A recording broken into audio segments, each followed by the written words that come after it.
Hey, what's up, Street Talks? Eric Kim from the Eric Kim Street Photography blog. So, one tip I want to give you if you want to start off as a photography entrepreneur is create your own niche, which means find the specific genre of photography that you're really passionate about and focus on becoming number one in that category. And if that category doesn't exist, you could create the category too. So, for example, my story.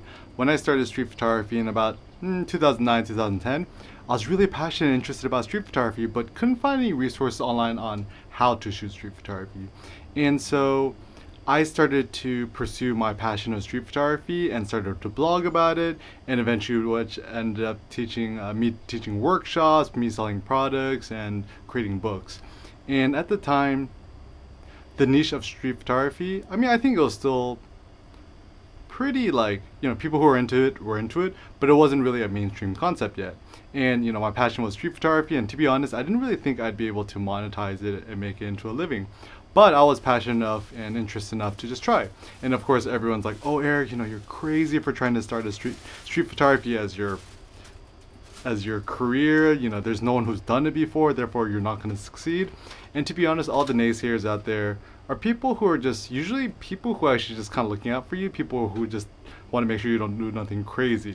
But I think if you're interested or passionate about a certain genre or a certain niche in photography, it's worth trying out and experimenting. Just make sure that the downside is you not going totally bankrupt and broke and having to become homeless, but just kind of give it a small risk. Just put yourself out there and see where it leads to.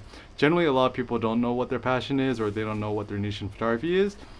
Then I would suggest just figure out what do you like to photograph and what brings you the most joy and happiness. And ultimately, you're not going to know what's your best, your skill and your talent set unless you go out and you experiment and try.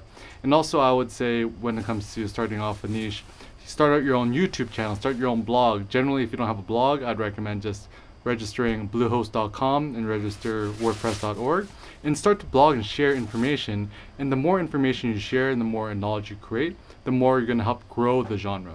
And the bigger the genre gets, the better it is for you and for other people, because A, you've created a market for you to sell products or services, and also people who are interested in it could also share their passion. So you're essentially creating a community, creating a platform. And it's best for you to be at the nexus or the focus of this movement. So even within street photography, and often I call you guys street dogs and stuff like that, you guys are kind of like my family, and it's through your support and it's through all the years of building up this community that street photography has been more popular. And of course, not just me, it's people like Kai, it's people like Bellamy Hunt from Japan Camera Hunter, and all the people out there in the street photography world and sphere has made it a lot more popular or more mainstream. And to be honest, I'm very grateful for all the people who've helped mentor me and helped me start off. If it weren't for them, I wouldn't be where I am today.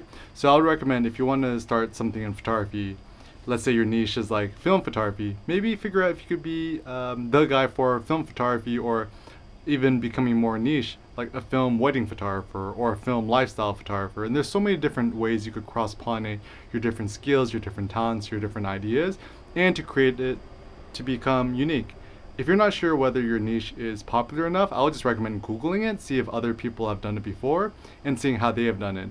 And also, I'd recommend for you to meaningfully differentiate yourself by seeing what everyone else is doing and trying to do something a little bit different, something that's a little bit more unique to you. And realize just because someone else has done it before, it doesn't mean you shouldn't try doing it yourself. So take a risk, put yourself out there, discover what your niche is. If you don't know what it is, create your own niche, create your own category, experiment, have fun, and remember, it's always fun to be a little bit foolish. Peace out.